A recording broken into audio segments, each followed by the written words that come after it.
'Tis I.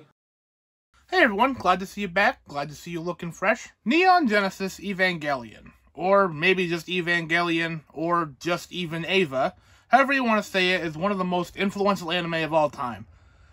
Hot take, I know. When I decided to step into this, I decided to fully dive in headfirst and watch the entire series in 1 week. Now, it wasn't really my intention to dive headfirst immediately and just fully immerse myself in the span of a week, but once I started, I really just couldn't stop. Eva is a series that honestly just makes no sense 1 second, but then happily will try to explain some of it away in the next second. Anyone who wants to take a closer and deeper look, there is a million things to sink your teeth into. And I'm not saying you have to dig for hours and look up explanations and videos of people explaining what everything means. Honestly, for me, Eva means a little bit something different. And, I'll get into that in a little bit. First, I want to talk about the characters. But the thing is about all the characters is how we can all see them in multiple lights, right? So many fans have wildly different opinions on someone like Asuka. Like, do you think she's a bully, or do you think she's just misunderstood? And there's someone even like Rei, who you can see as a blank slate, or maybe has a childlike sense of wonderment and beauty. And then, of course, there's Misato, who is either your favorite or you're just wrong. Whatever your opinions on the characters, one thing we can all agree on is the music.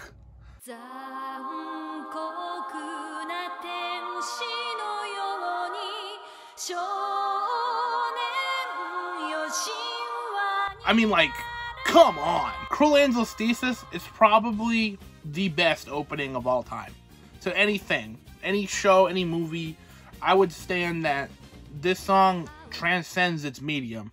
Like, you can hear the song, and of course it's in Japanese, so it might piece together that it's from an anime, but without that, this song excels beyond its show, and is just a fine piece of music. And not only that, the music in the Rebuild movies is also incredible. The song One Last Kiss from Thrice Upon a Time has been on my Spotify constantly, and is almost definitely going to appear at the top of the list when it comes to the end of the year. And speaking of the Rebuild movies, these were a lot more divisive than I expected when I first jumped into this. 1.11 being a remake of the beginning of the show, so you have to deal with slight differences and pacing changes, and as someone who was very new to it and didn't grow up with the show, I really appreciated the better animation and better pacing.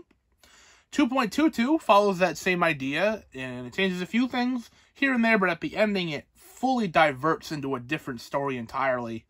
And if you're not into that, then, that's your own prerogative, and if you're a purist of the original story, then this probably is where it's going to sway you in a different way. And then, of course, that leads to 3.33, which is probably the most divisive. And it turns out that it's more a film about thinking about what has happened and reflecting on your past. And you cannot redo what you've done before. And you have to be able to just live with what you've done. And then, of course, after a long stint and a big wait, finally, 3.0 plus 1.0, Thrice Upon a Time, became the ultimate conclusion and the total finality of what this series wanted to be. And boy, what a conclusion it was. I couldn't imagine the struggle of waiting 9 years for Hideki Anno to finish this story. But I also couldn't imagine the pressure that Anno felt to actually finish this story. I mean, during that stint of time, he directed one of the best Godzilla films, too. The ending of Thrice Upon a Time, once it finally came to me, it cemented in me making this video. I cannot put into words the emotions that poured out of me during that last scene. It's hard to even explain why it happened. It was, and if you don't, I don't want to really say. And just the way those two people spoke, and the music, how it slowly started to build, and just how beautiful the shot was. And something in my mind, it just clicked. And I, for a brief moment, understood Evangelion. It took until its last breath, but the series reeled back and just punched me square in the chest, and an outburst of tears poured out of me. It didn't matter that I didn't know what the Dead Sea Scrolls really were, or wrapping my brain around what the Human Instrumentality Project is, or any list of high sci-fi diction throughout the series. It made me believe that I understood the intentions more than the surrounding elements, and I truly believe that's the point of Evangelion. Now, you can look at me, you can look at this video, and you can say, this guy has only watched this series once. You know, he's still too new, he doesn't know. And you're right, I probably don't know. And I feel like this series, more than any other, has more wiggle room to interpretation. That's part of the reason why I also wanted to make this, and be able to talk to you guys about how I felt about it. This is one of those franchises with extremely clear symbols of something where the director for years even said that these don't mean anything. I thought they looked cool. Of course, I'm paraphrasing the director here, but of course he has come out and said that they could have deeper meaning. And the emphasis there is could. Because I feel like a series like this, it is very interesting to be able to talk about where symbols of clear meaning and so many big words, as I put it, are thrown around in such a way that it feels like you should know what it's talking about. The world does not hold your hand in explaining what things are. And to just be able to kind of hypothesize what these all mean, and what if they mean nothing, right? What if when something explodes into a big cross, that doesn't actually symbolize anything? It very well could. It very well could mean a vast number of things. But it's always a fun idea of, it just doesn't. And the director has placed that idea in our heads that it just couldn't, or it could. I find very interesting. And all this to say about meanings and what it all has to say, and character talk, and music talk, and all that. You know, it's all to say that this show, this series, has left quite the big impact on me. Even with my short time with it.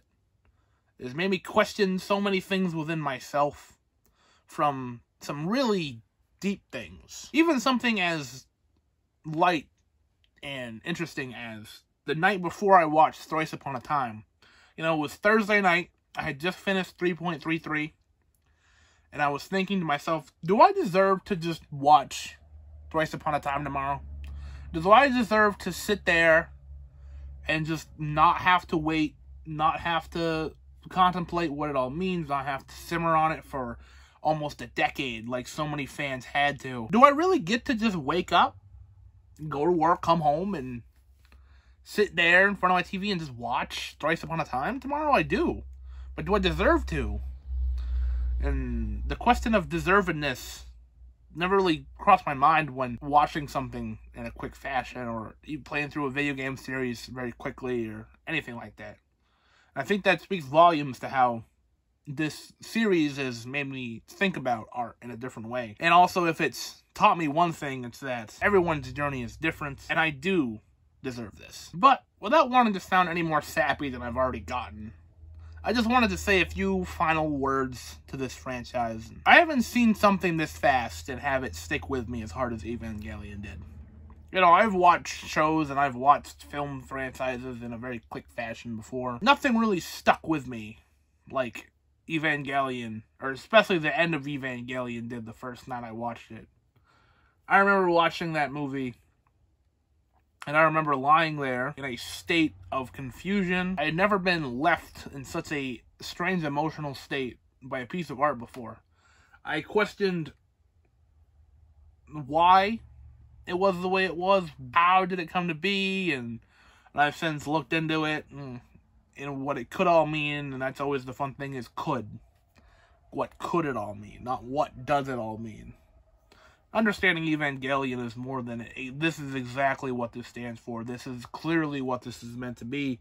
I think the franchise really lives and dies on the coulds. Of course, there are some clear elements of this is intention, but I think it's the surrounding shell of the coulds that makes it more fun to talk about. You know, on a more personal side, I hope there is a Blu-ray set of the rebuild movies at some point. There's a trilogy, I believe, already, but I want all 4 of them into a nice set. I don't really want to stream them off of Amazon every time. I will rewatch these at some point.